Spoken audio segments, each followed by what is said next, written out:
Sejam bem-vindos a mais um encontro do Sala da Alma.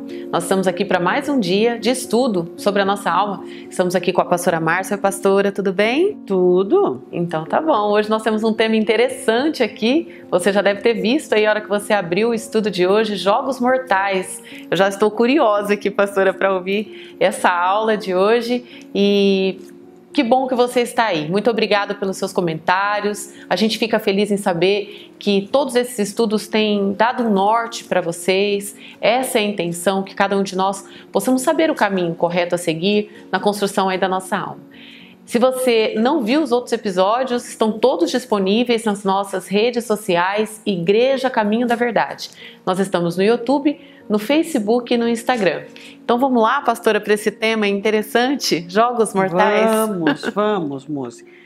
Porque eu coloquei esse nome já, né, sugestionado, né, filmes dos adolescentes e jovens, né, sempre assistem aí os episódios.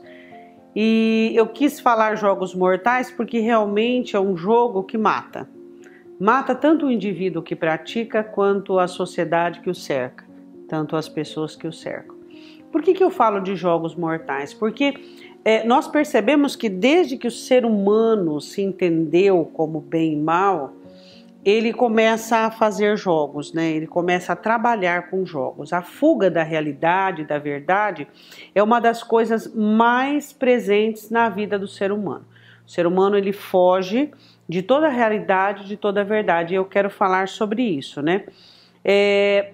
Os sistemas, as invenções dos sistemas, das teorias, das conclusões, de todo o padrão, de toda a dinâmica, de tudo aquilo que as pessoas inventam para que elas venham fugir da verdade.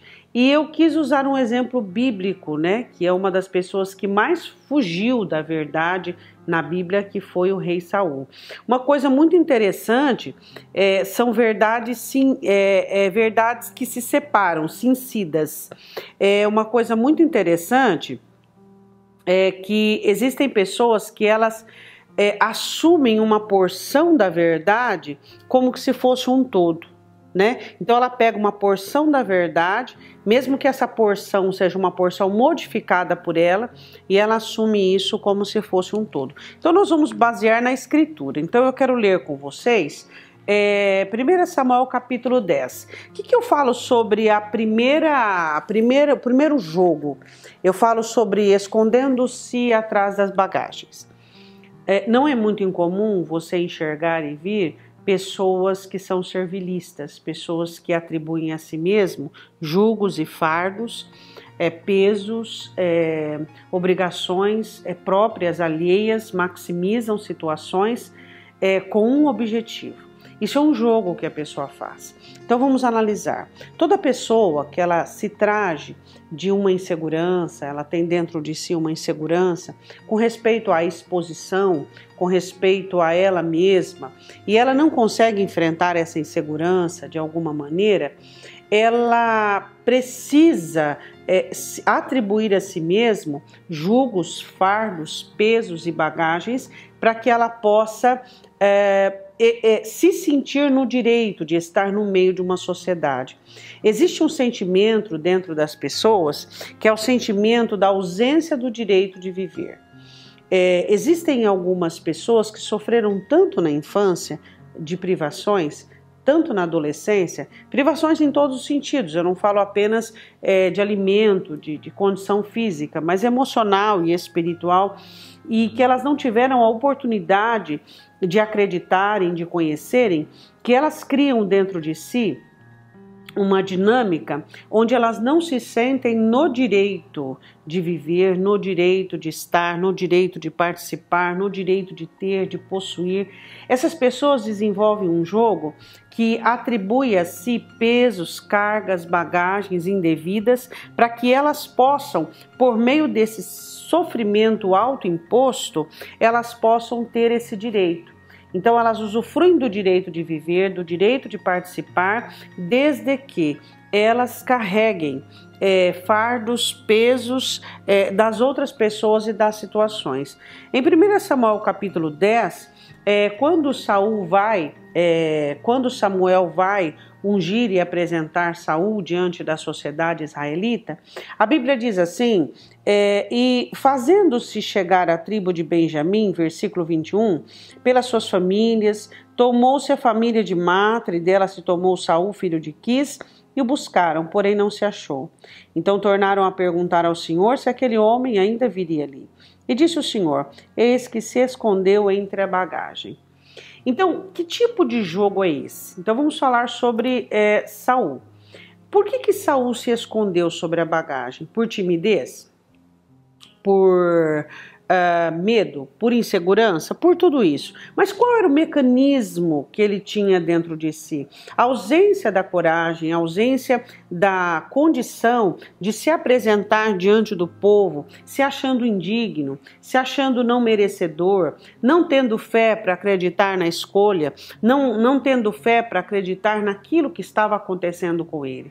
Então, o primeiro jogo que eu falo neste momento é sobre esse esconderijo sobre as bagagens. Quantas pessoas que por meio do ativismo, elas escondem suas inseguranças, elas escondem sua baixa autoestima, elas escondem várias situações particulares de si mesma, por conta do quê? Por conta dessa atribuição exacerbada, exagerada do ativismo e do servilismo, que é uma doença neste século. Eu valho o quanto eu produzo, eu valho o quanto eu sirvo, o quanto eu sou útil.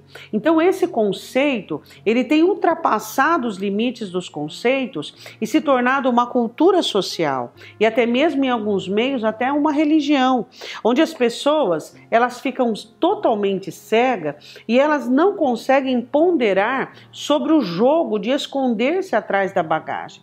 Então, se você conhece alguém que faz isso, porque o objetivo do nosso Sala da Alma é não só oferecer a você um conhecimento precoce, um conhecimento bem básico sobre as questões da alma, mas também você ajudar-se e ajudar alguém também, né? Ter condições de ajudar alguém. Então, se você conhece alguém que faz uso de servilismo, que faz uso de um dinamismo extremo, de um ativismo e se esconde atrás de julgos, de bagagem, é necessário que essa pessoa seja ajudada. Por quê? Porque ela sofre de um sentimento de indignidade. Ela sofre de um sentimento onde ela não se sente à altura da sociedade que a cerca e ela sente que ela não tem direitos. Não tem direito sobre a vida, não tem direito de ser feliz, não tem direito de estar bem. Então, escondendo-se entre a bagagem é um meio dela pagar um tributo para poder existir. Pastora, só para a gente continuar a entender um pequeno ponto que a senhora disse, quando a senhora disse que essa pessoa ela atribui sobre si um peso de duas formas, tanto aquele que ela recebe da vida, situações e tal, que ela coloca o peso ainda maior, e ela fabrica também esses pesos? Ou... Não, ela toma do próximo. Ela toma do próximo. Ela carrega tudo aquilo que acontece com ela, é muito pesado, porque é muito atenuante, porque é muito linkado com o passado. Então, essas pessoas, elas carregam bagagem exageradas. Por quê? Porque tudo que acontece no presente, ele está linkado com o passado e comprometendo o futuro. Então é muito pesado. E além das cargas que elas carregam, elas pegam dos outros. Fulano está sofrendo, eu queria ajudar, mas eu não posso, por exemplo, ter o que eu tenho, eu não posso ser feliz dessa maneira. Olha o meu irmão, olha a minha mãe, olha o meu pai. Então, são pessoas que elas não se sentem no direito de ter as coisas e elas vão trazendo sobre si, não que nós não ajudemos as pessoas, você sabe que não estou fazendo uma apologia a isso, não. Eu estou falando sobre a carga, sobre o peso emocional que não resulta em nada. Se eu carregar o seu peso emocional e a sua carga, eu vou ser mais uma sofrendo com você. O que eu posso te oferecer é ajuda, e ajuda eu posso te oferecer quando eu não me sobrecarrego da sua carga emocional. Entendeu?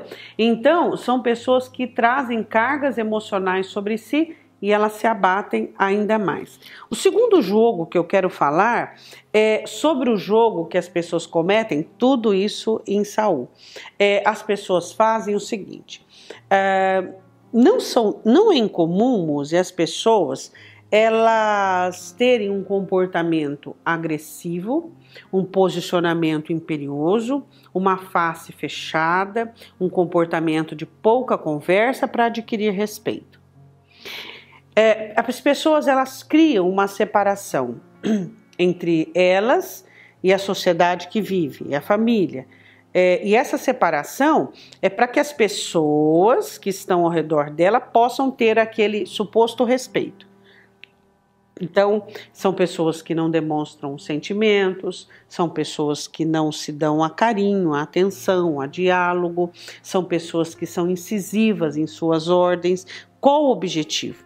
O objetivo é para que elas se escondam atrás dessa ação imperiosa, dessa ação máscula, onde ela vai ser respeitada através da ponderação, da sua seriedade, do seu comprometimento. E no fundo, essa pessoa está fazendo um jogo para esconder sua insegurança. Porque se eu sou uma pessoa segura, eu não preciso criar em você nenhuma impressão ao meu respeito. Se eu sou uma pessoa segura, eu simplesmente vou seguir o meu caminho. Eu vou seguir a minha trajetória. Eu não preciso da sua impressão. Se eu provoco em você e eu trabalho para criar em você qualquer tipo de impressão, é porque eu estou fazendo isso por conta da minha insegurança. Então, o que Saul fez? Quando ele ficou sabendo que os inimigos estavam ameaçando, uma cidade, e a Bíblia diz o seguinte, olha, em 1 Samuel, se você quiser acompanhar comigo, 1 Samuel capítulo 11, versículo de número 5. Saul vinha do campo atrás dos bois e disse, Saul, que tem o povo que chora? Contaram-lhe as palavras dos homens de Jabes. Então o Espírito de Deus se apoderou de Saul, ouvindo essas palavras, acendeu-se em grande maneira a sua ira, Muito interessante isso. E tomou uma junta de bois, cortou em pedaços e enviou a todos os termos de Israel pelas mãos dos mensageiros, dizendo: qualquer que não seguir a Saul e a Samuel, assim se fará aos seus bois. Então caiu o temor sobre todo o povo e saíram como um só homem. Então você percebe aqui que quando ele vê a ameaça dos inimigos sobre Jabes, o que ele faz? Ele usa o quê? Ele usa o sentimento que mais era superior dentro dele mesmo. Qual era o sentimento? A ira.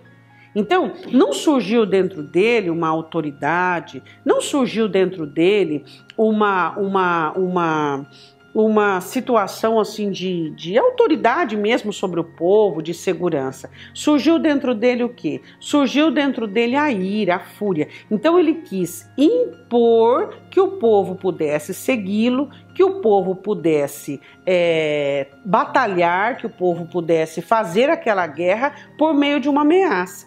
Então o que ele fez? Você observa aqui que ele toma uma junta de bois, corta em pedaços e envia aos termos de Israel dizendo assim: se vocês não estiverem comigo na guerra, é isso que vai acontecer com vocês. Então pessoas que fazem esse tipo de jogo com ameaça, sendo ela expressa ou velada, então esse tipo de ameaça faz o quê? A pessoa está escondendo a sua insegurança. Então ela esconde a sua insegurança para quê? Para que as pessoas que estejam ao seu redor sistematicamente trabalham como ela quer. Para quê? Para satisfazer as suas necessidades, os seus caprichos, as suas exigências e aquela barreira de temor e de medo. Por que isso é um jogo mortal? Porque isso mata o relacionamento de um pai com um filho, de um cônjuge, de um patrão para com um funcionário. Isso mata qualquer tipo de relacionamento. É como se eu atacasse para que não voltasse para mim, talvez a pessoa pense que ela faz uma defesa. É tipo assim, de um limite que a pessoa oferece, tipo assim, você pode chegar até aí, a partir daí você não chega mais. Então, as ordens dadas, as ameaças veladas ou expressas, elas vão contribuir para quê? Para que essa pessoa jogue com toda a sociedade. Todas as pessoas vão fazer o que eu quero, por meio da minha atitude, por meio do meu posicionamento, por meio da minha personalidade. Isso é horrível viver com uma pessoa assim.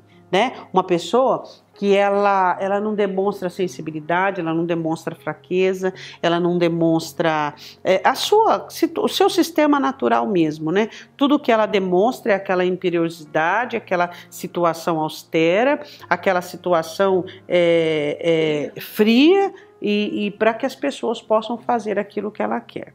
Terceiro jogo, eu quero falar sobre uma outra ação de Saul, né? Então vamos lá, ele estava enfrentando no capítulo 1 Samuel capítulo 13, uma guerra novamente com os filisteus, e o que acontece? Os filisteus veio num bando muito grande, né? Era um exército muito grande contra o exército de Israel. E ele ficou muito inseguro, ficou muito com medo. Era a primeira batalha, vamos dizer assim, se você observar no capítulo 13, era o segundo ano do seu reinado. A primeira batalha foi aquela da ameaça que eu falei para você, e a segunda era essa, assim, no sentido assim, uma batalha enorme e grande. E o pessoal estava muito com medo, né? Porque Saul não era uma pessoa, um líder assim que inspirava, um líder que inspirava segurança, que inspirava confiança. Porque ele era alguém que usava as suas emoções e os seus sentimentos para daí sair as ordens, né? Então não era uma pessoa que as pessoas sentiam ele, né? Então é muito importante você deixar-se, né, sentir, não uma abertura expressiva indevida, não, mas você ser uma pessoa humana onde você está, onde o seu corpo está, e as pessoas consigam, pelo menos uma parte, né, frequentar uma parte de você. Então a Bíblia diz assim, que o povo começou a esconder-se, o povo começou a ficar inseguro, começou a esconder, e ele começou a ver isso, ele começou a ver a insegurança do povo. Então, antes de toda a batalha, a nação de Israel fazia sacrifícios a Deus, né, para invocar o nome do Senhor naquela batalha. E quem podia fazer os sacrifícios eram apenas os sacerdotes. Saul era posto como rei, ele não tinha esse legado de sacerdote.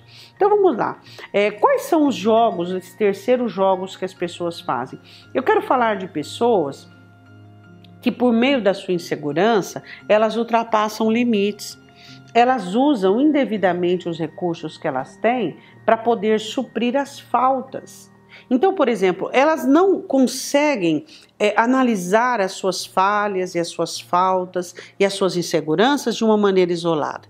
Elas percebem uma falha, o que elas fazem? Elas vão, pegam um recurso, seja ele qual for, não se encaixa, eu faço encaixar. Não é da mesma cor, eu pinto. Não é da mesma forma, eu enquadro. Você entendeu? Então elas pegam os recursos que elas têm e colocam ali, mas não é assim. Cada situação da sua vida deve ser tratada de uma maneira particular. Por exemplo, você é uma pessoa, vou dar um exemplo, tá? Muito simples. Você é uma pessoa que no seu casamento você não consegue dialogar. Você não consegue ter uma conversa com começo, meio e fim. Então o que você faz para suprir isso? Você usa um recurso seu, uma esfera sexual, uma esfera monetária, uma esfera de característica da sua personalidade para suprir aquela falta. Mas não vai suprir, vai ser um faz de conta, vai ser indevido, é um jogo mortal que mata esse relacionamento. Então, não é mais fácil encarar, mas lembra que nós começamos a falar sobre fuga, sobre jogos, sobre as pessoas que acostumam a fazer jogos. Deixa eu dizer uma coisa para você. Todas as pessoas, nós temos dificuldade de relacionamento com todas as pessoas. Mora dentro da mesma casa com uma pessoa que você vai ver a dificuldade de relacionar-se com ela. Mas a pior coisa que pode existir são pessoas que são viciadas em jogos. Ela joga o tempo todo, você não consegue ter a consistência da realidade da verdade dela. Então ela joga para poder esconder-se disso, ela joga para poder discutir com você ali, ela joga e vai jogando. Então você não tem a consistência daquela pessoa. Pastora, quando a senhora fala jogos, como que a gente poderia definir para quem está nos assistindo, assim, que nunca ouviu essa expressão a nível emocional? Como que a gente pode definir um jogo? Uma pessoa que faz jogos. É isso que nós estamos falando. Os jogos é a dificuldade que a pessoa tem de encarar a verdade. E o primeiro jogo, qual foi que nós falamos? Nós falamos sobre as bagagens. Então, pessoas que atribuem a si bagagens indevidas para esconder seu sentimento de inferioridade. Então, esse é um jogo. Segundo jogo que nós falamos, pessoas que usam a ira, comportamento agressivo para ter o respeito das pessoas. Por quê? Porque elas precisam que as pessoas façam o que elas querem. Terceiro jogo agora que nós falamos de Saul, qual é? É o jogo onde você não consegue admitir a sua insegurança com respeito a uma situação. Eu não sei fazer, qual é o problema? Qual o problema de eu admitir que eu não sei fazer uma coisa? Qual o problema de eu admitir que com 54 anos que eu tenho, eu não consegui, eu não aprendi ainda uma coisa? Ué, eu vou aprender, eu tô viva, eu não morri ainda. A hora que eu morrer eu não aprendo mais nada. Né? Agora, eu tô viva, eu vou aprender. Não tenha paciência comigo que eu vou aprender. Então, essa condição de nós aceitarmos a nossa própria condição. Então, Muzi, a questão da pergunta que você fez, o porquê que as pessoas fazem jogos? Como eu disse no começo, as pessoas se escondem, assim como no Éden, se escondem através de aventais. Elas se escondem da realidade. E a realidade é a coisa mais construtiva que nós temos. Então, para que ela não encare aquela realidade, ela promove algumas situações. Jogo, porque o ser humano, né? Ele é habilidoso demais para fazer jogos. Você vê aqui em 1 Samuel capítulo 13, os hebreus começaram a fugir. E no versículo de número 8, esperou Saul 7 dias, até o tempo que Saul determinara. Mas o dia não acabou. O dia não tinha acabado ainda. Não vindo, porém, Samuel a Gilgal, o povo se dispersava dele. Então disse Saul, trazei-me aqui um holocausto e ofertas pacíficas. E ofereceu o holocausto. E sucedeu que, acabando ele de oferecer o holocausto, eis que Samuel chegou e Saul lhe saiu ao encontro para o saudar. E disse, o que você fez? Ele diz, eu vi que o povo ia embora, eu resolvi sacrificar. Mas espera aí. Você viu que o povo ia embora por insegurança e resolveu ultrapassar a sua margem, pecar, ultrapassar a sua linha. Então, quer dizer, até onde eu posso ir? Não, eu posso ir até aqui. Se eu for até um pouco mais, eu me estupro. Quantos estupros emocionais as pessoas fazem? Não estão nem aí com a alma, com o físico, com o espiritual, desde que... Mas escuta, você não está vendo que essa pessoa, ela está te provocando para você estuprar sua alma, para você se deteriorar. Não, mas eu quero essa pessoa, eu preciso dessa pessoa, eu preciso dessa amizade, eu preciso disso.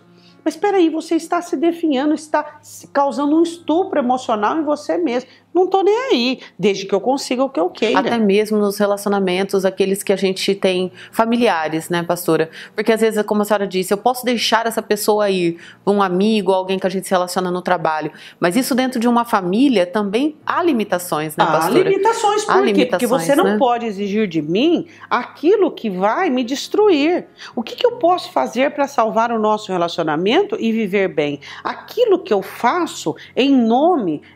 até mesmo de um sacrifício, de uma abnegação, desde que não cause destruição à minha alma. Se eu começar a me defraudar, se eu começar a me destruir, então não é uma situação salvífica.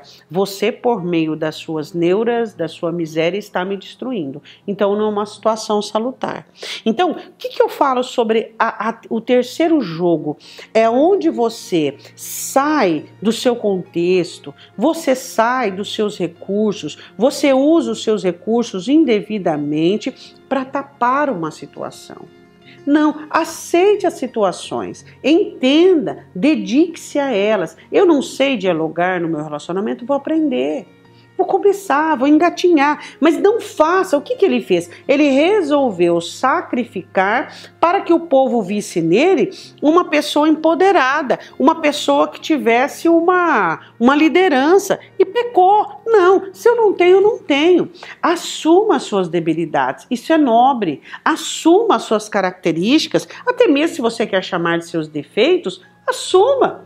Assuma, compreenda, trabalhe, mas não use métodos e jogos e maneiras para tapar aquilo para fazer de conta algo que ninguém vai acreditar. E isso é tão perigoso, né, pastora? Porque as pessoas chamam isso de dinamismo, né? Quando as pessoas têm essa habilidade de fazer servir, como a senhora disse, né? Aquilo não cabe, mas eu faço dar, né? Dar certo. A habilidade é uma coisa muito proveitosa e boa, né? Quando a pessoa ela tem uma habilidade para poder ter uma estrutura e trabalhar com aquilo que tem.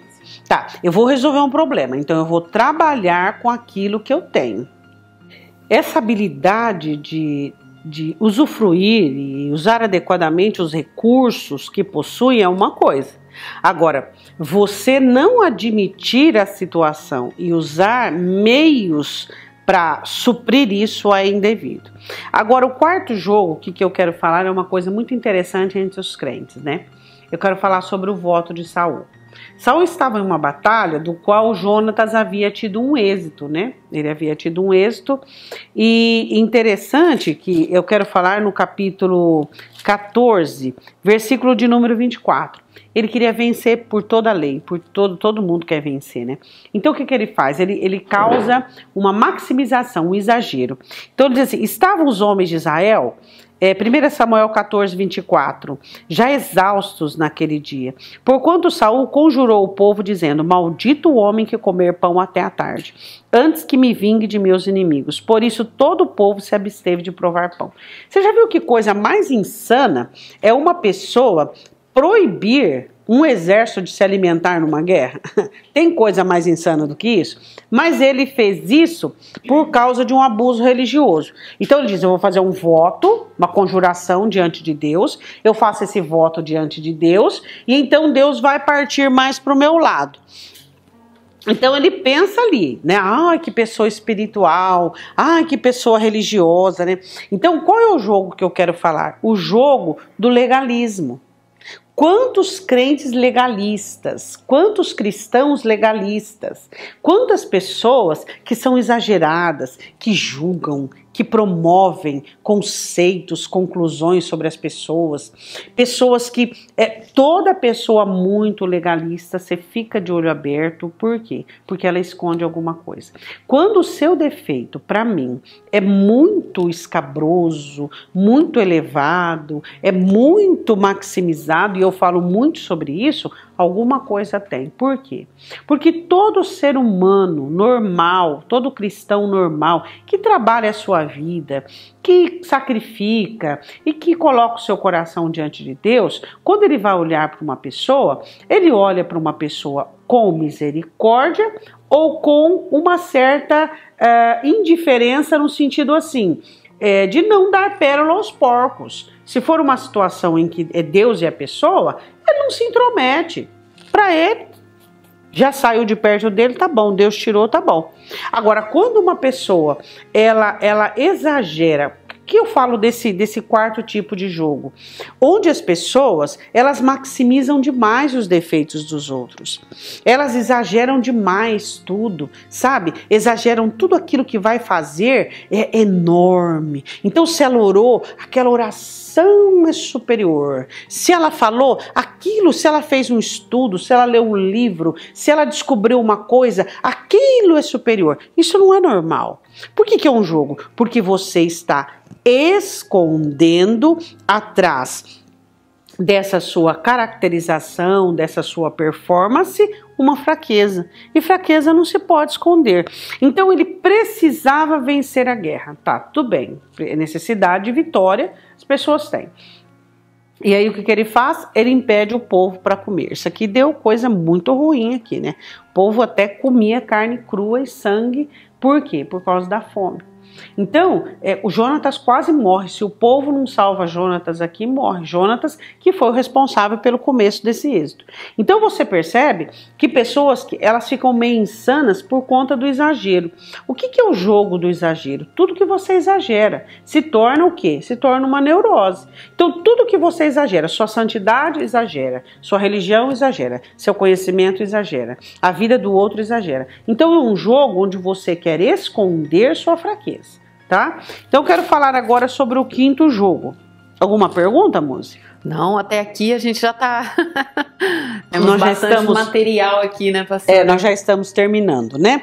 Eu quero falar sobre o quinto jogo, que é quando Deus, ele manda, uma coisa muito interessante, 1 Samuel capítulo 15, Deus manda que Saul extermine os amalequitas, tudo, animais, tudo. E ele faz o quê? E ele guarda o melhor, né, do despojo, o melhor das vacas, das ovelhas, e ele segura.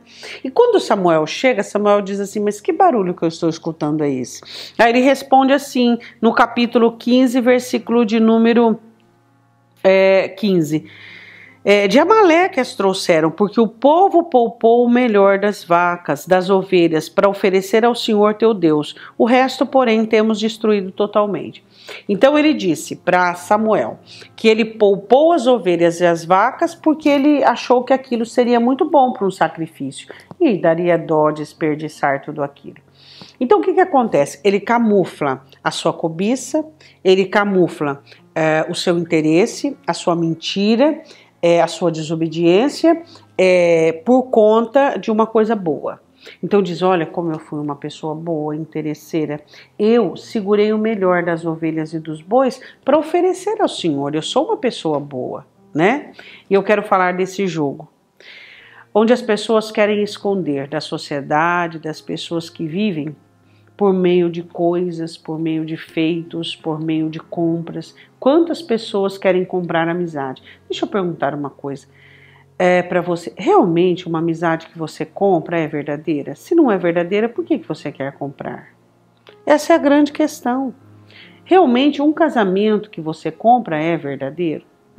Um relacionamento de pai e filho que você compra é verdadeiro? Se não é verdadeiro, por que você quer? Amanhã ou depois isso não vai caracterizar em verdade? Então qual é esse jogo que eu falo sobre o quinto jogo de Saul? Onde você faz coisas negativas e aos olhos das pessoas transforma em coisas boas, para que as pessoas possam ter uma imagem idealizada de você. Então, quer dizer, não tem porquê. Todos nós falhamos, todos nós erramos, todos nós cometemos os nossos erros. E não se tampa o sol com a peneira. Não se tampa. Fica uma imagem toda quadriculada.